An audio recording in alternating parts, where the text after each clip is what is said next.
अस्सलाम वालेकुम दोस्तों, मेरा नाम डॉक्टर अली असगर है और आज की इस वीडियो में हम second year biology chapter number 9 biotechnology के एक टॉपिक को समझने जा रहे हैं और उस टॉपिक का नाम है हंटिंगटन डिजीज़। और दूसरी डिजीज़ जो आज के इस लेक्चर में हम डिस्कस करेंगे उसका नाम है सिस्टिक फाइब्रोसिस।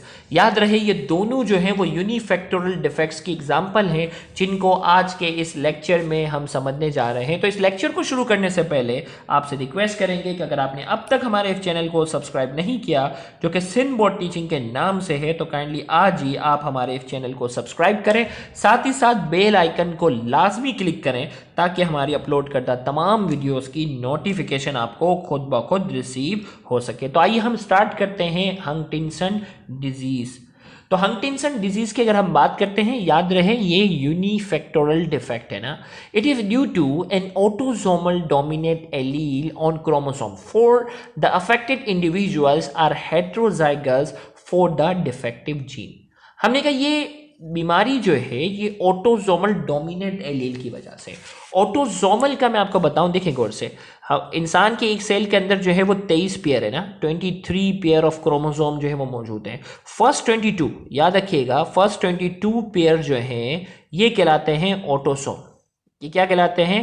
ऑटोसोम कहलाते हैं। और जो 23वां पेयर है, 23rd पेयर जो होता है वो 23rd पेयर जो है ये कहलाता है सेक्स क्रोमोसोम।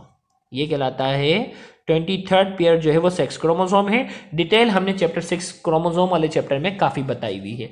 अब ऑटोसोम में जो है वो शुरुआत के 22 पेयर आते हैं ना, तो ये नंबर कौन सा बता रहा है? क्रोमोसोम 4। याद रखिएगा, हम पेपर में क्रोमोसोम का नंबर भी पूछा जाता है। हंटिंगटन डिजीज में क्रोमोसोम नंबर 4 है।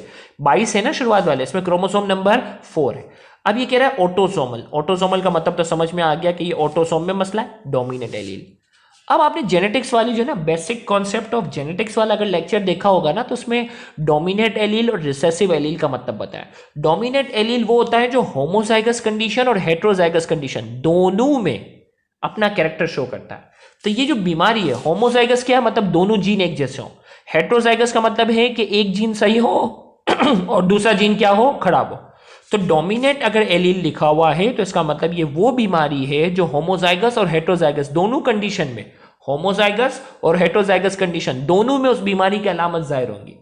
क्योंकि डोमिनेंट तो होमोजाइगस और हेटेरोजाइगस दोनों में अपना अफेक्ट जाहिर करता है। तो ये है autosomal dominant allele. Autosomal dominant allele का मतलब है ये होमोजाइगस और हेटेरोजाइगस दोनों में बीमारी की अलामत जाहिर होंगी।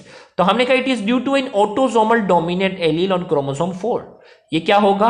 ऑटोसोमल डोमिनेंट एलील है क्रोमोसोम 4 पर। The affected individual are heterozygous for the defective gene.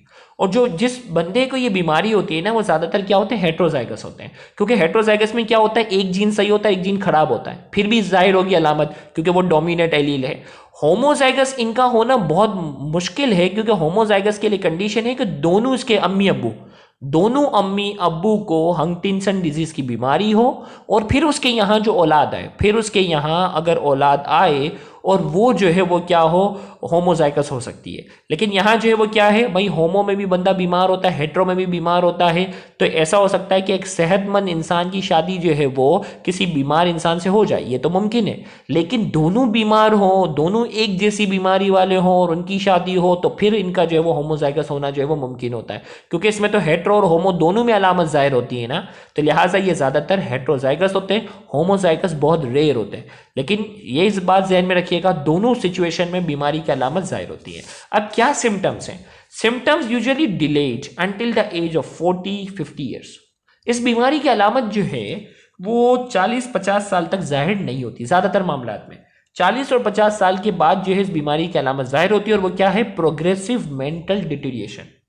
40 से 50 साल की उम्र तक पहुंचते हुए इनके इस बीमारी वाला जो शख्स होता है उसकी मेंटल डिटीरिएशन होना शुरू जाती है। उसके दिमाग के न्यूरॉन्स जो है वो आहिस्ता सा ख़त्म होना शुरू जाते हैं और ब्रेन अगर अफेक्ट हो रहा है, मेंटल डिटीरिएशन अगर हो रही है, डिस्ट्रॉय हो रहा है, न्यूरॉन्स ख़त्म हो रहे हैं, तो क्या होगा? इनवॉलेंटरी मसल मूवमेंट होगी। मूवमेंट्स भी क्या होंगी? क्योंकि दिमाग तो प्रॉपरली काम ही नहीं कर रहा। तो इस बीमारी की दूसरी अलामत होती है इनवॉलेंटरी मसल मूवमेंट होती है और देयर इज नो ट्रीटमेंट। अब तक इस बीमारी का कोई इलाज तलाश नहीं किया जा सका। दूसरी बीमारी हमारे पास है सिस्टिक फाइब्रोसिस।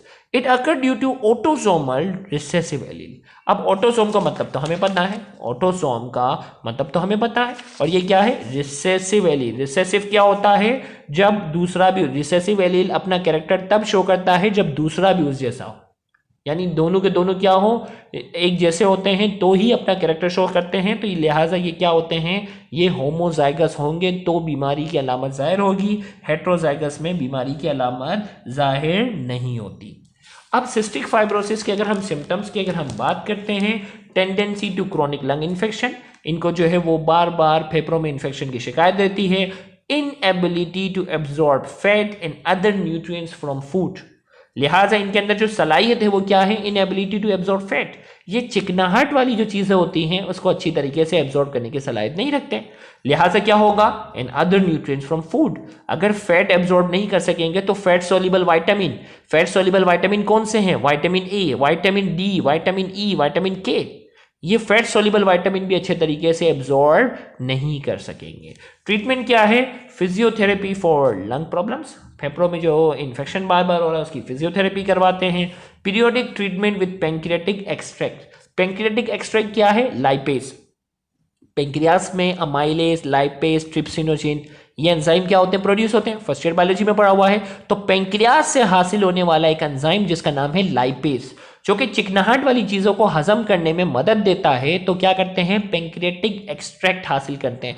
यानी लाइपेज जो है वो क्या करते हैं, लाइपेज जो है वो क्या करते हैं, उसको हासिल कर रहे होते हैं, तो वो प्रोवाइड करते हैं, तो वो फैट वाली चीजों को हजम करने में मदद देता है। फिर इसी तरीके से लैब डायग्नोसिस इज पॉसिबल, बिल्कुल इसकी लेबोरेटरी डायग्नोसिस जो है वो क्या है, पॉसिबल है, लेकिन अब तक जो है वो इसका सिम्टमेटिक हम इलाज कर सके हैं, प्रॉपर इलाज हम नहीं कर सके। तो यहाँ जाकर हमारा ये टॉपिक जो है वो मुकम्मल हुआ, जिसमें हमने सिस्टिक फाइब्रोसिस और हंटिंगटन डिजीज के बारे में बेसिक मालूमात हासिल की। अगर आपको हमारा ये लेक्चर समझ में आया है, पसंद आया है, तो वीडियो को लाजमी लाइक करें, कमेंट में अपना फीडबैक लाजमी दें, और इस वीडियो को ज़्यादा से ज़्यादा शेयर करके अपना हक ज़रूर अदा करें। याद रहे, बहुत से ऐसे स्टूडेंट हैं जो गवर्नमेंट कॉलेजेस के बाद एक्सपेंसिव कोचिंग सेंटर्स को अफोर्ड करने की सलाहियत नहीं रखते, तो आपका इन वीडियोज़ को ज़्यादा से ज़्यादा शेयर करना, उन तक पहुँचाना आपके लिए सदका जारिया बन सकता है।